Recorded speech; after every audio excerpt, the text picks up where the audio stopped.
Welcome back to the channel. If you're new to the channel, my name is Eric. I'm a full-time reseller. I buy entire estates and collections, and I dig through them looking for vintage stuff that I can either stick in my vintage store or that I can stick on eBay and I can resell for a profit. If that sounds like something that interests you, go ahead and hit the subscribe button, turn on notifications so that you don't miss any of our videos. Today, we're diving into one of my sales strategies that I've used in the last 3 years. Is something that I kind of developed out the blue and thought, well, let's try it and see if it works. And so 3 years ago, I decided to try this crazy eBay experiment. I only would list 1 or 2 days a month, but I made sure that the stuff that I listed during that 1 or 2 day period was like the best stuff that I have found in that whole month. That was kind of the start of this strategy that I'm going to share with you today. And I'm taking that same strategy for 2024, and I'm going to take my eBay sales from $0 to $100,000, doing this on a part-time basis and not allowing it to compromise anything else that I got going on in my business or in my life. Being successful at reselling starts with just this one very basic thing.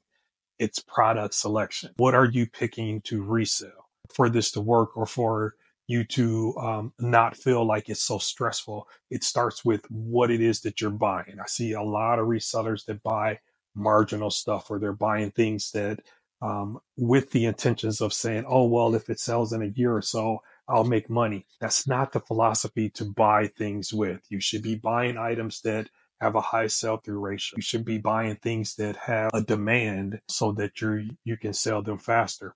Even though I sell in an online auction format, that format is designed to work for items that are in very high demand or are rare and won't be found again.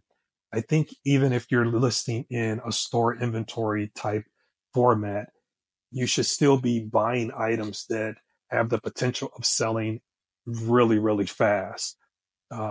That's the best way to make sure that you're not working harder than you should be on your journey to trying to become a successful reseller. This philosophy has worked for me in my brick and mortar store. It has worked for me over the last 2 to 3 years selling on eBay. This is the same philosophy that I'm using in this exact moment to take my sales from 0 to 100,000 on a part-time basis, reselling on eBay.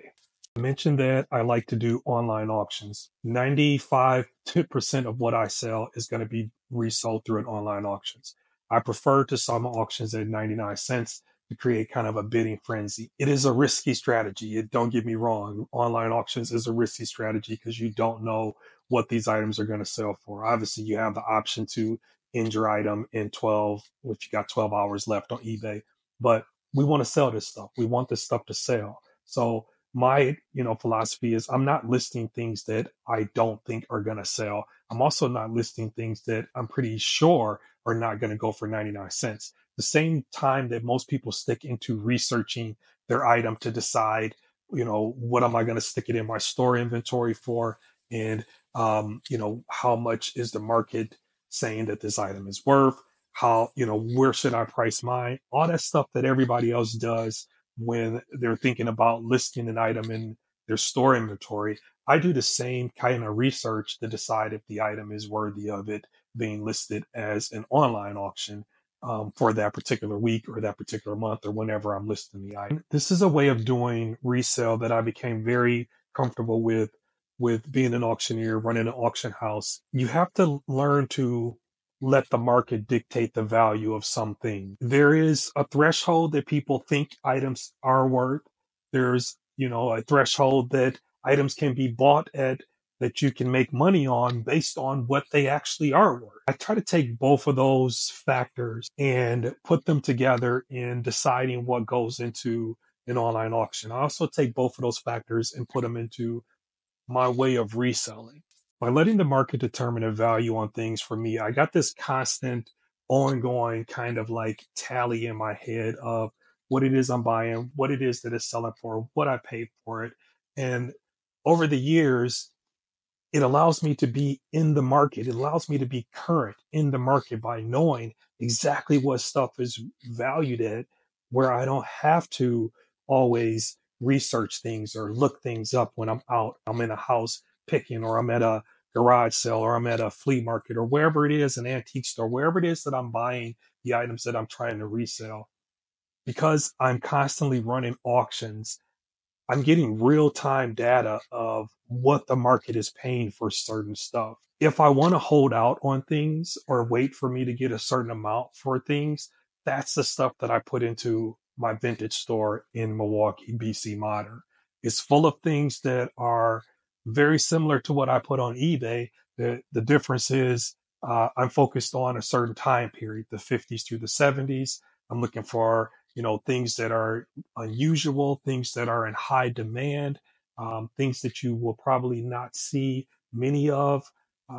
That's the kind of stuff that I stick in my store. And then I put the price tag on it based on me knowing that it may be here for a little bit, but I still buy with the philosophy in my store of trying to make sure that things sell and sell really, really fast.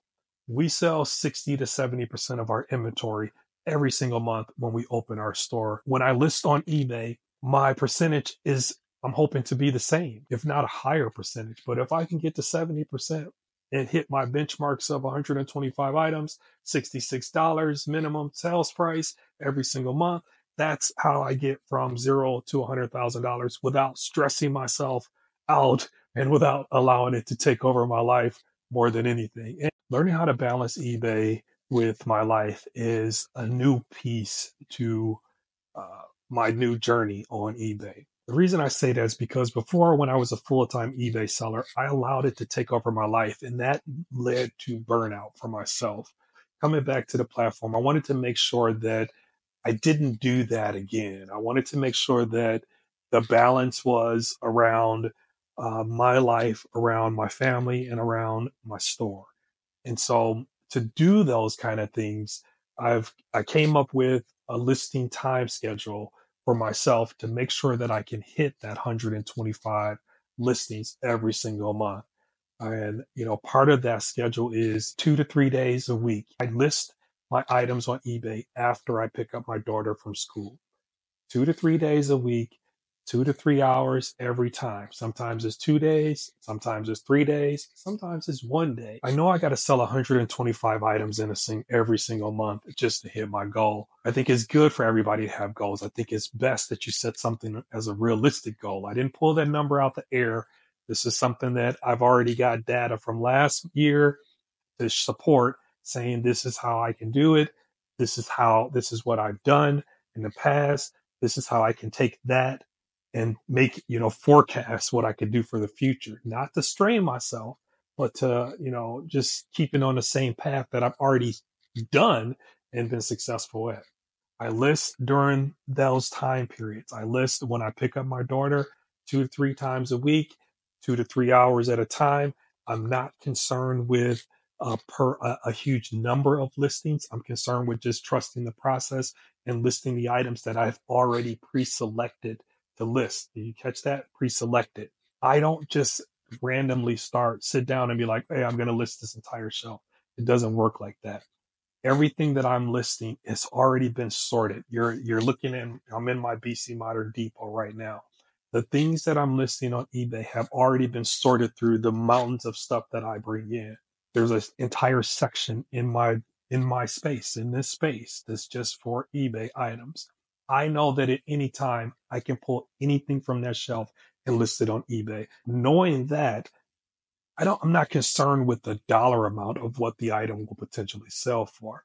I just know that that item will be part of my 125 that will sell for this month.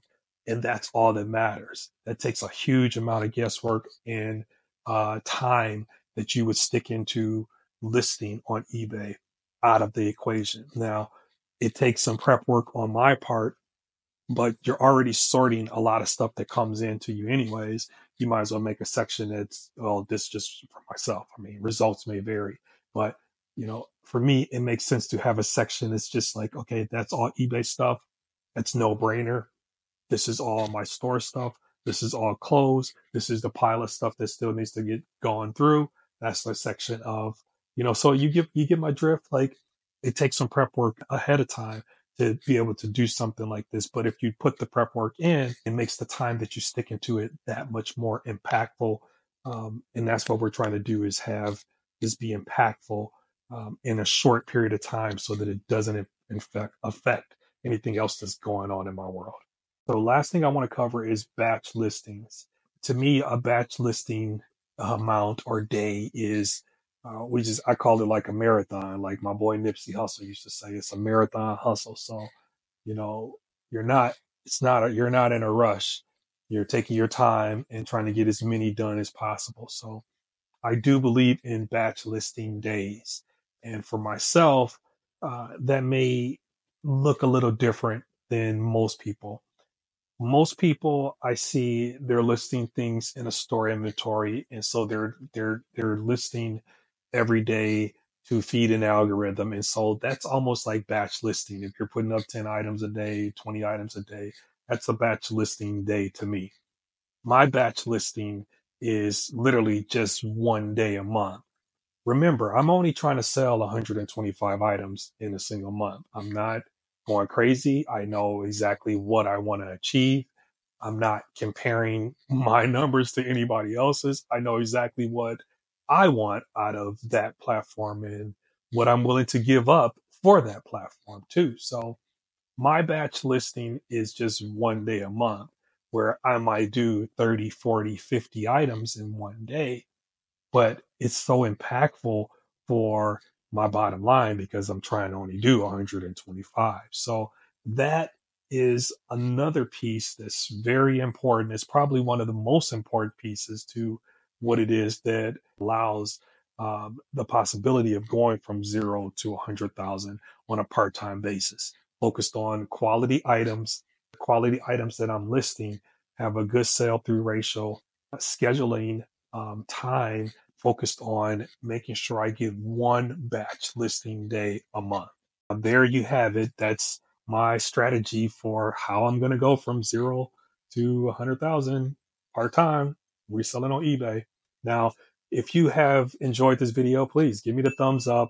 If you got comments, if you got things that you want to discuss about this process, drop them in the comments section. I want to hear what people are thinking or what you have to say about what it is that I'm talking about on this video. If you haven't already, go ahead and hit the subscribe button. You can find me on Instagram and TikTok and Facebook, Eric the Vintage Hunter. You can also follow my store. You want to see some of the cool stuff that I find. It's BC Modern MKE on Instagram and on Facebook and also on TikTok too. I really hope that some of the stuff that I talk about is kind of a breath of fresh air, because I do see a lot of people that are just miserable and complaining. This is real money. This is real time. These are our real lives. If you're going to do something, you got to do it smart, right? There is going to be a lot of trial and error. There are a lot of ups and downs when it comes to resale. But what I am trying to do and show is a way that will help to minimize some of these ups and downs and maybe give you a different way of thinking to attack this business. I've been very successful as a reseller doing different things. It is pretty cool to be in this exact moment and have like all of this culmination of experiences and knowledge come together as one, and to be able to share it and share it with people that are potentially looking for this kind of information, looking for this kind of content. And if you're curious about how this journey for me for 2024 is going, I just put out a video. I'll put it right here. Check out what I did in January for 2024. You can see the path that I'm on from 0 to 100,000. I'm not going to just talk about it. I'll tell you how I'm going to get there, what categories I sold in, that kind of stuff. So if you haven't already, hit the subscribe button.